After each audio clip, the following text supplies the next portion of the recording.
chicken crust pizza. I have 2 cups of shredded rotisserie chicken, and then I'm adding an egg, some garlic powder, oregano, and some parm.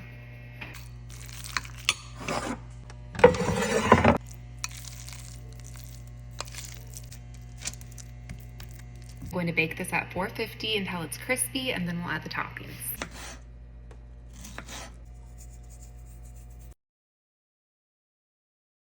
The crust is nice and crispy. Let's top it off.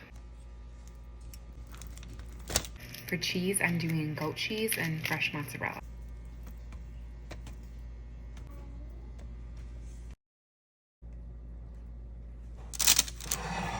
Back to the oven to melt the cheese.